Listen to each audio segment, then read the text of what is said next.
महाभारत प्राचीन भारत में लड़ी गई भीषण लड़ाइयों में से एक महायुद्ध की कहानी है।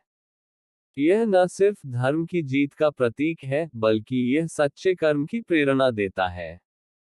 मगर क्या आप जानते हैं महाभारत के 18 दिवसीय युद्ध की समाप्ति के बाद क्या हुआ? कौन राजा बना और उसके बाद की कहानी क्या है? आज हम आपको बताने जा रहे हैं महाभारत के युद्ध के बाद की कहानी। महाभारत के बारे में आपने बहुत कुछ सुना होगा और आपको पता होगा कि इस रण में पांडवों ने धर्म के लिए युद्ध लड़ा था। धर्म युद्ध में पांडवों को जीत भी हासिल हुई थी और उन्हें फिर से हस्तिनापुर का राजपाट मिला। आपने सुना होगा या टीवी पर देखा होगा कि महाभारत में पांडव धर्म का पालन करते हैं और परिवार, राज्य के लिए भी कर्तव्य का निर्वहन करते हैं। लेकिन आपको ये जानकर हैरान होगी कि इतना सब सहने और करने के बाद भी उन्हें स्वर्ग की प्राप्ति नहीं हुई थी, जबकि कुछ पांडवों को नरक में जगह मिली थी। ऐसे में जानते हैं कि किन किन पांडवों को स्वर्ग में जगह नहीं मिली थी और इसके पीछे क्या कारण था। धार्मिक मान्यताओं के आधार पर जानने की कोशिश करते हैं कि पांडवों ने ऐसा क्या काम किया था कि उन्हें स्वर्ग में जगह नहीं मिली। इसके बारे में जानकर आप भी खुद हैरान रह जाएंगे। जानते हैं पांडवों से जुड़ी हर एक बात।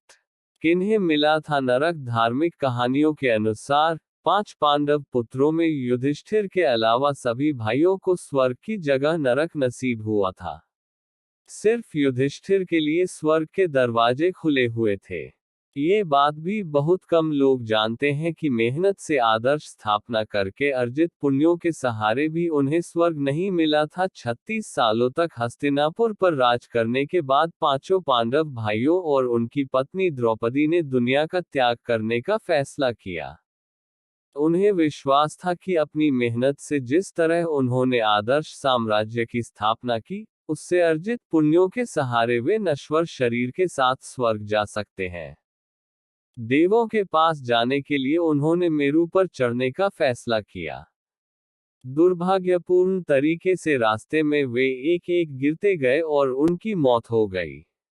सबसे पहले द्रौपदी की मौत हुई क्योंकि वह अपने अन्य पतियों की तुलना में अर्जुन को अधिक प्यार करती थी।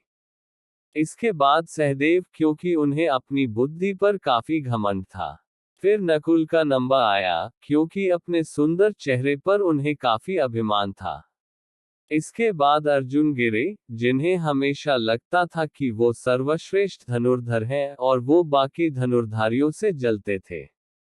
फिर भीम गिरे, खाते बहुत थे और अपने बल का झूठा प्रदर्शन करते थे। सिर्फ सबसे बड़े भाई युधिष्ठिर ही देवलोक तक पहुंच पाए। वहां वो ये देखकर काफी डर गए कि सारे कौरव तो मौजूद हैं पर उनका एक भी भाई वहां नहीं है। उन्होंने यम से पूछा, आखिर ऐसा क्यों है? यम ने जवाब दिया, क्योंकि कौरव योद्धा की तरह लड़ते हुए संग्राम में मारे गए। इससे उनके सारे कर्ज भी पीछे छूट गए। युधिष्ठिर ने पूछा कि उनके भाई और द्रौपदी कहाँ है। उन्हें धरती के भी नीचे एक अंधेरी और डरावनी जगह पर ले जाया गया। यम ने बताया कि ये नरक है। उन्होंने कहा वे लोग अपनी क्रियाओं की प्रतिक्रियाओं का अनुभव कर रहे हैं। युधिष्ठिर ने अपने सगे भाइयों और पत्नी को छोड़कर नरक से निकलने से इनकार कर दिया। यम मुस्कुराए और कहा, ये अस्थायी है। एक बार कर्ज उतर जाए तो ये भी स्वर्ग में कौरवों के साथ हो लेंगे।